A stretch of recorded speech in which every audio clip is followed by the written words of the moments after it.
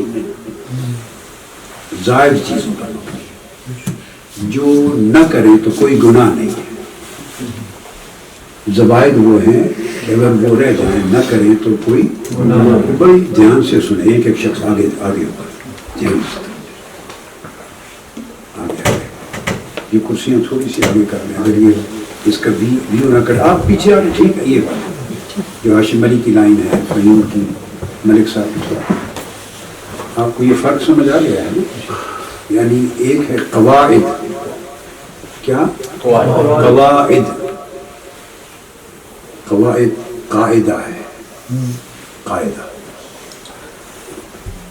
اور یہ ہے بنیادی اساس، اصول جو دین کے اصول ہیں. وہ جو دین کے اصول ہیں ان میں عقائد بھی ہیں، کیا ان میں عبادات بھی ہیں اور ان میں معاملات بھی ہیں. کیا ہیں؟ عقائد بھی ہیں، بولیے، اور ان میں عبادات بھی ہیں اور ان میں معاملات بھی ہیں. معاملات میں اخلاق حسنہ کو اپنانا، اچھے اخلاق، اور اخلاق سیئہ، برے اخلاق کو چھوڑ دینا، اور اپنے معاملات اپنے بھائیوں سے، بہنوں سے، دوستوں سے، مسلمانوں سے، غیر مسلموں سے، سوسائٹی کے لوگوں سے، حتیٰ کہ اللہ کی مخلوق سے، جس میں جانور بھی آ جاتے ہیں، چرند پرند بھی، اللہ کی خلق سے، مخلوق سے اپنے معاملات کو بہتر بنانا. معاملہ یہ عربی میں ایک باب ہوتا ہے، باب مفاعلہ. اس میں ہے مقابلہ، معاملہ، مقاتلہ. اس میں کم سے کم دو فریق ہوتے ہیں، دو کے درمیان انٹریکشن ہوتا ہے. اس انٹریکشن سے ریلیٹڈ جو حقوق، جو فرائض، جو واجبات، جو اچھے برے طرز عمل ہیں، وہ اس معاملات میں آتے ہیں. تو یہ عقائد میں بھی اساسیات ہیں اور زوائد بھی ہیں. عبادات میں بھی قواعد اور اصول اور اساسیات ہیں اور زوائد بھی ہیں. جیسے نفل پڑھتے ہیں، نمازیں جو فرض کی گئی معراج کی رات، وہ صرف فرض ہے. وہ کیا ہیں؟ فرائض. تو فرائض و واجبات یہ اساس ہے. پھر آقا علیہ الصلوۃ والسلام نے ان کے نور کو اور بڑھانے اور کوئی کمی بیشی کوتاہی ہو جائے تو اس کو پورا کر دینے اور عبادت کی رغبت اور پیدا کرنے اور ان کے آگے پیچھے اور حفاظت کے حصار لگانے کے لیے اپنا عمل ایڈ کر دیا. وہ سنت ہو گئی. وہ تو سنتوں نے فرائض کو اپنے احاطے میں، گھیرے میں لے لیا. سنتیں فرض کو سنبھالنے کے لیے، فرض سنتوں کو سنبھالنے کے لیے نہیں. جو سنتیں ہیں وہ برتن بن گئے، ظرف بن گئے تاکہ اس کے اندر فرض سج جائے. پروٹیکشن فرائض کی ہے. یہ انر سرکل بن گیا. کیا ہو گیا؟ Inner circle. ہاشم علی کی ایک ٹرم ہے انٹیلیجنس کی اور ملیٹری سائنس کی. انر اسکواڈ کہتے ہیں انر سرکل اور آؤٹر سرکل. Inner circle. تو انر سرکل سنتیں بن گئی فرض کی. جو سیکیورٹی کا ہوتا ہے کہ انر سرکل وی وی آئی پی کو حفاظت دینے کے لیے، تو فرض وی وی آئی پی ہو گئے فرائض، خواہ وہ عقائد میں ہو اصول، خواہ وہ عبادات میں ہو، وہ وی وی آئی پی ہے، ان کی پروٹیکشن کرنی، خواہ وہ معاملات میں ان کی پروٹیکشن کرنی. تو ان کی پروٹیکشن کے لیے، ان کی سیکیورٹی کے لیے ایک گارڈز کا پروٹیکٹیو میئرز کر دی، وہ سنتوں کا ذریعہ. تو انر سرکل ہو گیا. پھر اور آقا علیہ السلام نے ایڈ کر دیا، نوافل دے دیے، وہ زوائد ہے، وہ آؤٹر سرکل ہو گیا. اب ہماری زندگی کیا ہو گئی ہے، عقائد میں بھی عبادات میں بھی، عبادات پہ تو اتنا زور نہیں ہے مگر عقائد میں اور عبادات اور معاملات میں. پھر وہ جو آؤٹر سرکل ہے نوافل، وہ بھی وہ ہیں کہ جن کی کوئی اصل ہے، جن کی آقا علیہ السلام نے کبھی کیا چھوڑ دیا یا ترغیب دے دی، عمل میں اس کی مل گیا، سلف صالحین نے کیا، تو کوئی نہ کوئی اصل وہ بن گئی، تو وہ زوائد شرعیہ ہو گئے. زوائد شرعی زوائد ہو گئے. ہم اس پر بھی نہیں رکے، ہم رہ رہے ہیں ان زوائد سے بھی آخر، جو مباح زوائد ہیں، جو کر لیں تو حرج کوئی نہیں، تو اس میں کئی اچھائیاں ہیں، کئی بھلائیاں ہیں، اور ان کے اندر کئی اجزاء مل کے باعث اجر و ثواب کام بھی بن جاتے ہیں. نہ کریں اور پوری عمر بھی نہ کریں تو کوئی گناہ نہیں، کیونکہ وہ مطلوب نہیں ہے شرعی طور پر، ان کا حکم نہیں ہے. تو وہ جو اجازت اور اباحت ہے، کیا پرمیشن، بھئی یہ پروہیبیشن نہیں، منع نہیں ہے. تو منع نہیں ہے ایک سب سے آخری ایریا ہے، منع نہیں ہے. ہم اس ایریا میں رہتے ہیں، پوری زندگی اس ایریا میں گزارتے ہیں، پوری زندگی اس ایریا میں گزارتے ہیں.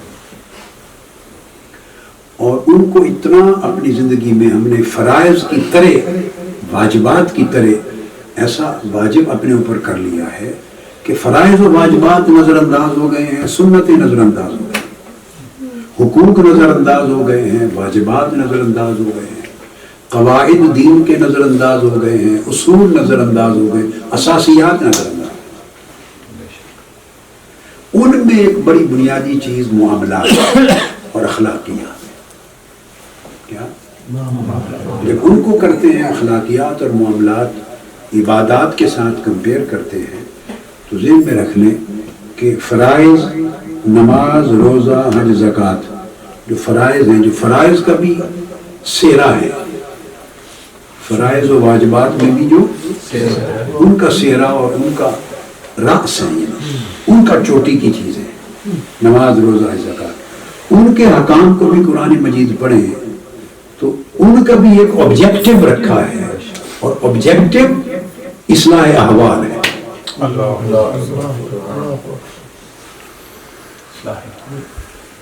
آبجیکٹو یعنی طبیعتوں میں ایک تبدیلی لانا، یہ آبجیکٹو ہے.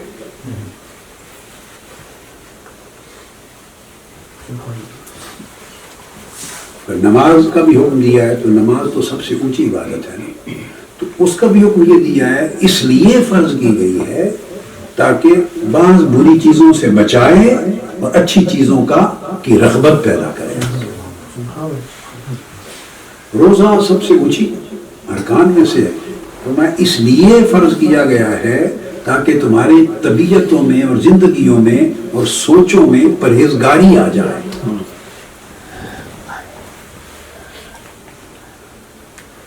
یعنی اگر سوچ میں وہ تبدیلی نہیں آتی اصلاح کی، جو سوچ کی اصلاح نہیں کرتی عبادت، اور طرز عمل کی اصلاح نہیں کرتی، اور جو ہیومن بیہیویئر ہے اس کے اندر اصلاح نہیں کرتی، اور ایک دوسرے کے ساتھ معاملہ ہے، اس کے اندر تمہارے دلوں کو اور طبیعتوں کو صاف نہیں کرتی، وہ طبیعتیں اپنی سوچوں اور خواہشات پر اگر جمی رہنی ہے اور اڑی رہنی ہے تو عبادات کا بھی فائدہ کوئی، صرف فرض اتر جائیں گے، فرض کا بوجھ اتر جائے گا، اس سے کوئی نور اور خیر اور نفع مزید حاصل نہیں ہوگا۔ جواب دہی سے بچ جائیں گے کہ پڑھ لی تھی نماز، کیا اس نے نماز چھوڑی نہیں، پڑھ لی، مگر چاہیں کہ اس کے بعد اس کے اور فوائد ہوں، تو جو آبجیکٹو اللہ نے اور اللہ کے رسول نے فکس کیے ہیں وہ آبجیکٹو اگر پورے نہ ہوں تو پھر وہ بھی جسم ایک بن جاتا ہے جس کو اٹھا کے پھر رہے ہیں لیکن اس سے ہم حاصل کچھ نہیں کر رہے۔ تو جب عبادات اور معاملات کو دیکھتے ہیں، اس لیے دین میں، شریعت میں، حدیث کی کتب اور فقہ کی کتابوں میں جتنا کنٹینٹس ہیں اس کا والیوم اور کنٹینٹس کو دیکھیں تو 90% معاملات کے چیپٹرز ہیں اور صرف 10% عبادات کے چیپٹر، یعنی کلمہ شہادت توحید اور رسالت کی شہادت تو عبادات میں نہیں، یہ تو عقائد میں عقیدہ کی فرع آگے وہاں سے شروع ہوتا ہے، اس کے بعد کل 4 چیزیں ہیں، نماز، روزہ، حج اور زکوٰۃ۔ جب آپ اس سے آگے گزرتے ہیں تو سب معاملات شروع ہو جاتے ہیں اور 100 چیپٹرز ہوتے ہیں،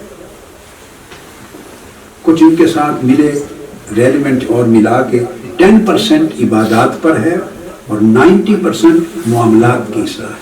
گویا عبادات کا بھی جو ڈائریکشن ہے وہ یہ کہ ہم ان کے نتیجے میں ایک ایسا نور حاصل ہو، ان کے نتیجے میں ہماری طبیعتوں میں، ہماری سوچوں میں، ہمارے مزاجوں میں، ہمارے معاملات میں اصلاح ہو جائے۔ تو یہ سارا آ کے کرکس وہاں نکل جاتا ہے۔ جب ہم اصل پر آتے ہیں جو دین کی اصل مطلوب ہے جی، تو وہاں بالکل ہر چیز نکلے، وہاں ساری رسم رواج نے پر کر لیا جگہ، کچھ چھوڑا ہی نہیں ہے، اسپیس ہی نہیں چھوڑی۔ اور جو اصل دین ہے جو ہماری عملی زندگی میں، معاملات کی زندگی میں اور انٹریکشن میں، سوشل انٹریکشن میں، ہیومن ریلیشننگ میں جو دین جھلکنا چاہیے، نظر آنا چاہیے، اس کا وجود کوئی نہیں۔ اس کی جگہ کیا کس نے لے لی ہے؟ ہماری طبیعتوں نے دین کو ریموو کر دیا ہے اور اس کی جگہ ہماری طبیعت، ہمارا مزاج، ہماری سوچ، ہماری برادری، ہماری غیرت، ہماری جو پرسنل سوچ ہے اس کو جو نام بھی دے دیں، اسے اس کے کئی بیک گراؤنڈز ہوتی ہیں، جب آپس میں آپ اکٹھے رہتے ہیں، جوائنٹ جب لیونگ ہوتی ہے، انٹریکشن ہوتا ہے، اس میں اچھائیاں بھی ہو جاتی ہیں اور برائیاں بھی ہو جاتی ہیں۔ شاید یہ بات میں نے کہیں پچھلے دنوں کہی ہے، مجھے اب یاد نہیں آ رہا، اس ادارے کی مجلس میں یا کسی اور جگہ، یا نہیں کہیں ذہن میں نہیں آ رہا، شاید وہاں کہا ہو، اللہ سے تعلق بنانا اور رکھنا آسان ہے، یہ ذکر ہوا ہے کہیں مگر بندوں کے ساتھ تعلق صحیح رکھنا مشکل ہے۔ اللہ تو معاف کر دینے والا، گناہ کیا توبہ کی معاف کر دیا، پھر گناہ کیا ہے؟ اس کو ناراض کرنا، گناہ کیا ہے؟ اس کی نافرمانی کرنا، اس کے حکم کو توڑنا، حدود کو توڑنا، یہی گناہ ہے نا۔ توڑا توبہ کی معاف کر دیا، پھر توڑا توبہ کی معاف کر دیا، 70 بار توڑا، 100 بار توڑا، پھر توبہ کی معاف کر دی، وہ کرتا رہتا ہے۔ بندے کیا کرتے ہیں؟ ایک دوسرے کی حدود توڑتے ہیں مگر معافی نہیں مانگتے،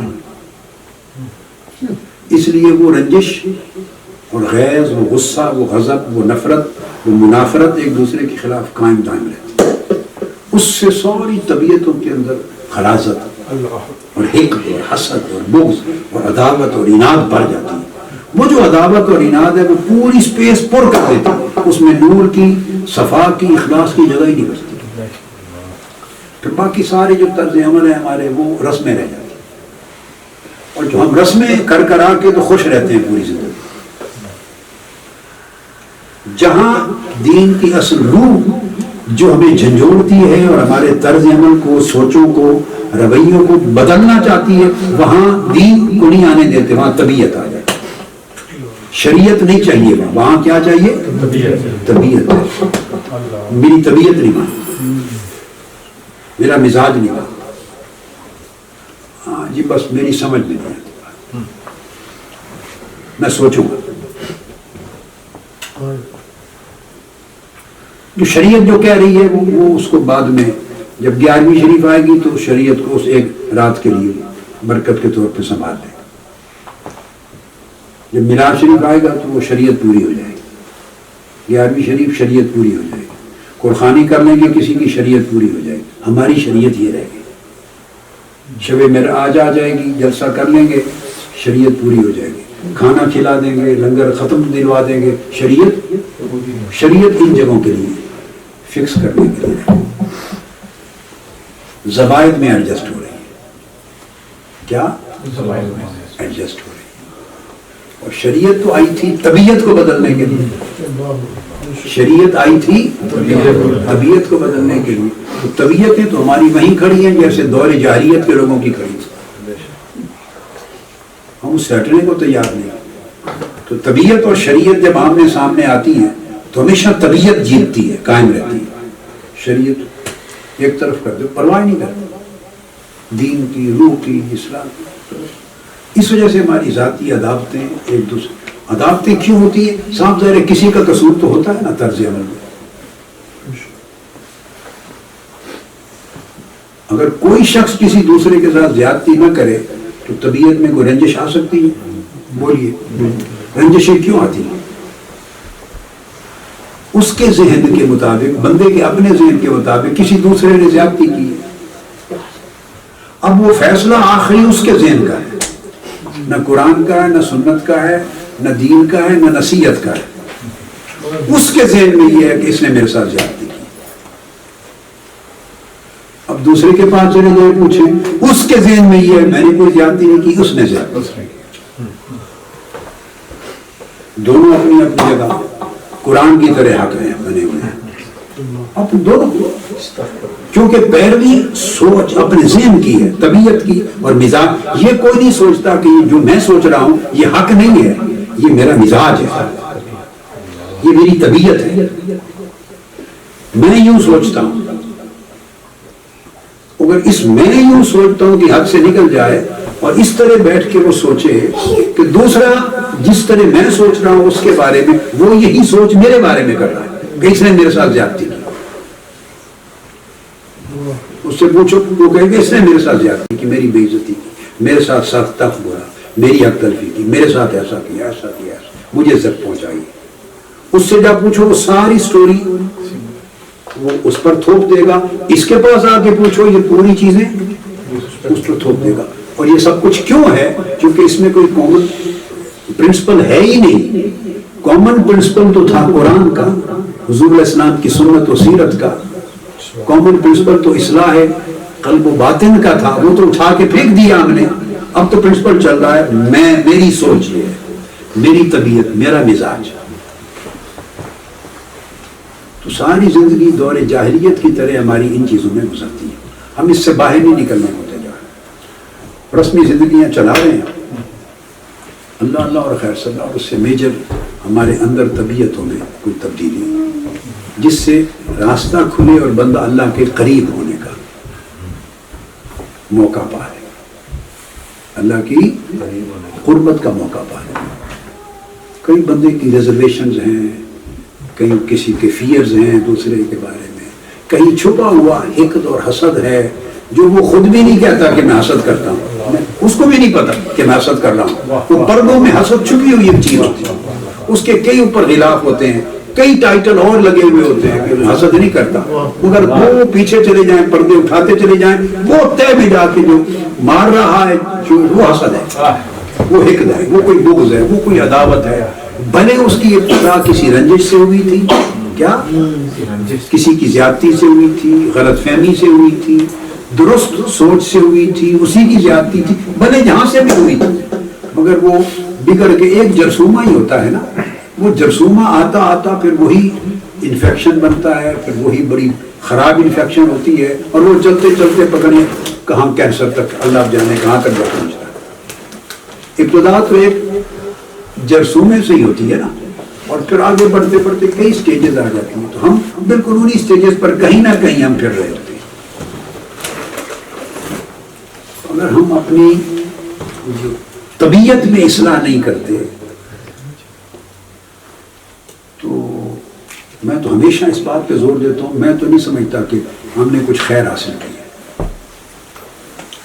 باقی رسمی زندگیاں ہیں، فرائض کی ادائیگی ہے، پوچھ گچھ سزا نہیں ہوگی، مگر اللہ کی قربت کا راستہ نہیں کھلتا۔ بندہ پوری زندگی کولوں کے یا کنویں کے بیل کی طرح وہ اسی جگہ ہی گھومتا رہتا ہے، وہ سفر نہیں طے کرتا۔ محنت کرتا رہتا ہے بندہ، مگر وہ محنت جن ایریاز میں جن بیسس پہ کر رہا ہے اس میں اس کا راستہ کھلنا نہیں ہے۔ جو کنویں پر بیل چلتے ہیں یا کولوں کا بیل کہتے ہیں، کنویں پر جو بیل چلتے ہیں وہ ساری زندگی سفر کسی سے کم کرتے ہیں؟ صوفی صاحب سارا دن چلتے ہیں جی، 12 گھنٹے چلتے ہیں نا کنویں پر، مگر ایک فرلانگ بھی سفر کبھی طے کیا انہوں نے؟ وہ اسی طرح گھومتے رہتے ہیں۔ اولیاء صوفیاء نے مثالیں دی ہیں، تو سفر نہیں طے ہوتا کیونکہ ہم نے کھولا ہی نہیں ہے ان کا راستہ، باندھا ہوا ہے اس کو، جکڑے ہوئے ہیں۔ ہم اپنی طبیعتوں کے زنجیروں میں اور طبیعتوں کے سنگلوں میں اور طبیعتوں کے رسوں میں جکڑے ہوئے چل رہے ہیں، ساری زندگی چل کے تھک ہار کے اپنا وقت پورا کر کے چلے جائیں گے تو آگے رستہ نہیں کھلے گا اللہ کی قدرت کی طرف۔ یہ میں نے کہا یہ آپ کا شب برات قریب ہے تو یہ نصیحت کروں، وما علینا الا البلاغ۔ یہ کلمات بھی چڑھا دیں گے، میں نے درمیان میں نام وغیرہ نہیں لیے کیونکہ کانپور وغیرہ کے نام آتے ہیں، میں سوچتا کہ چڑھا دیں، آپ ایڈٹ زیادہ نہ کرنی پڑے، سب کو فائدہ پہنچے۔ اگر آج چڑھا سکے تو اچھا ہے، کل شب برات ہے، پاکستان میں پرسوں آ جائے گی، تاکہ جب ممکن ہے کل ہی ہے لوگ سن لیں۔ تو یہ سب سے بڑی نیکی میں سمجھتا ہوں، سب سے بڑی نیکی وہ ایک دوسرے کے ساتھ جائز رنجش ہو اور اس کو دل و جان سے معاف کر دینا اور کٹے ہوئے رشتے تعلق کو بحال کر دینا۔ یہ معاملات کی دنیا میں سب سے بڑی نیکی ہے، سب سے بڑی نیکی۔ معافی مانگی معاف کر دیں بلکہ الٹا زیادتی کرنے والے سے معافی مانگیں۔ کیا زیادتی کرنے والے سے معافی مانگیں۔ تو میں نے بات یہاں سے شروع ہوئی تھی اتفاقاً، پھر یہ مضمون میں نے کہا کہ میں آپ کو کنوے کر دوں۔ تو کیا آپ میں سے آج ایسے کوئی ہیں جو جتنی میں نے بات سمجھائی تو جو سمجھتا ہے کہ کس دوسرے نے مجھ سے بڑی زیادتی کی ہوئی ہے وہ اٹھ کے اسی سے معافی مانگ لے اور سینے لگ جائے اور دل و دماغ اور زبان ہر چیز سے معاف کر دے، پھر نہ سامنے رکھے نہ کبھی پشت پیچھے رکھے، ایسے سمجھے جیسے خونی بھائی ہے۔ تیزی سے پہلا ٹائم نہیں دوں گا، تو 1 2 3 ایسے ہیں جو بڑھ کے اس کی سبقت لینا چاہیں گے۔ اگر میں نے کسی سے زیادتی کیا تو میں ایسے پوچھنے نہیں، ایسے نہیں، اگر میں نے وہ تو بندہ اٹھ کے اس کے گلے لگ جائے، خود جا کے معافی مانگے تو اٹھ کے خود کرے۔ میں 3 سے زیادہ کو ٹائم نہیں دوں، 3 سے زیادہ کو موقع نہیں دوں، جو لے لے گا رہ جائے گا۔ 3 سے زیادہ موقع نہیں دوں گا، ٹائم شارٹ۔ لیکن یہ مذاق کے طور پہ نہیں کرنا چاہیے، پھر گھوم پھر کے وہی ہو جائے۔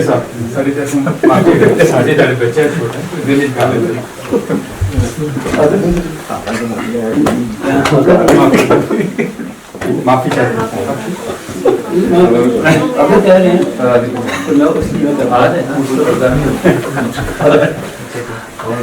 تو آپ نہیں فیل کرتے گانا نہیں یاد کرتے سمجھائیں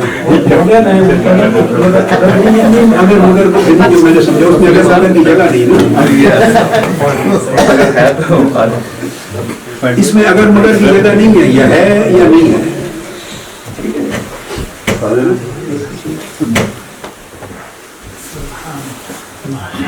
تو کتنے بندوں نے کر لیا؟ میں نے تو سب کو جو کسی ہونا بس تھی میں نہیں جفیہ پا رہے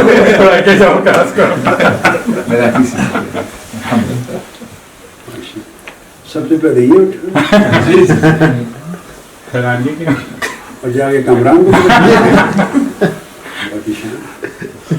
غلام رسول صاحب نے کس کو جا کے پڑھا؟ جزائر سراج. اور تیسرا کون؟ کامران اٹھا چودھری صاحب کے پاس. ملک صاحب بھی مرخلے کو غلام رسول صاحب سے معافی. اچھا. تو دوسرے بھائی نے نہیں معافی مانگی؟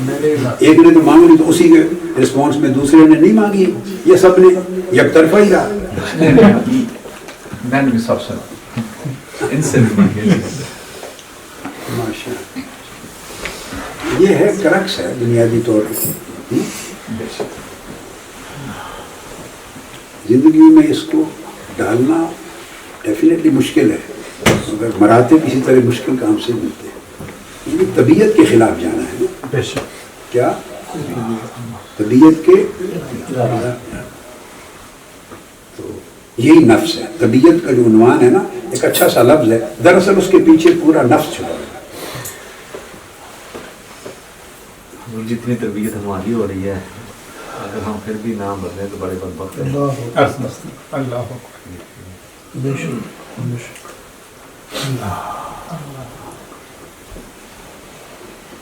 میں تو بھائی یہ تو اللہ کے جو نبی اور رسول ہیں وہ اللہ کے پیغام بر ہوتے ہیں. اللہ کا پیغام لا کے انسانیت کو پہنچاتے ہیں. اور آقا علیہ الصلوۃ والسلام کی بعثت کے بعد چونکہ نبی اور رسولوں نے نہیں آنا اور وہ ختم نبوت ہو گئی, بعثت بند ہو گئی. اب ان کی امت میں آقا علیہ السلام کے پیغامبر ہیں. ہم نے تو اس پیغام کو آگے پہنچاتے رہنا ہے. ان کے وقت میں بھی آقا علیہ السلام کے وقت میں بھی ہر کوئی اپنے نصیب کے مطابق پاتا تھا. ہمارے وقت میں بھی ہر کوئی اپنے نصیب کے مطابق پاتا رہے, مگر ہم نے تو اس کو ہمیشہ پہنچاتے رہنا ہے.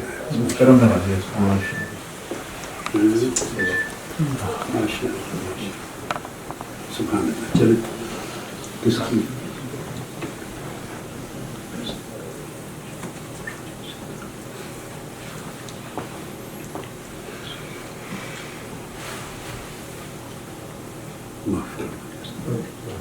دلوں میں گھساتے دے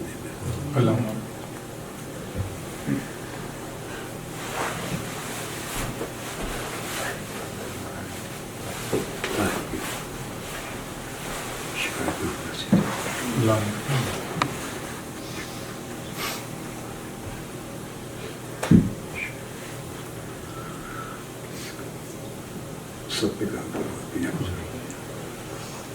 فیاض زبان کے گھر چکے بیٹھے ہیں محفل ہے, اس کو صحت تندرستی اور فیاض زبان کی اہلیہ کو صحت تندرستی اور یحییٰ مصطفیٰ کو صحت تندرستی اور سب کو ایمان اور تمام رفقا اراکین و مستقان شرق سے غرب تک پوری دنیا ایمان عمل کی برکت دے, خیر وفی دے, ان کی فیملی کے بچوں کو ایمان عمل تقویٰ, اپنی عبادت, اپنی محبت, اپنی طاعت, امت مسلمہ عالم اسلام کے تمام ان کے غلام اور ان کے بچوں کو حضور کی غلامی کی امت کے اگلی نسلوں ایمان پر, اسلام پر, دین پر, تقویٰ پر لحاظ اور عالم انسانیت کی خیر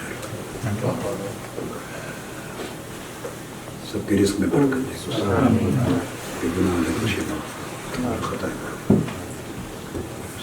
خیر وفیم پر اسلام. اللہم صلی اللہ علیہ وسلم.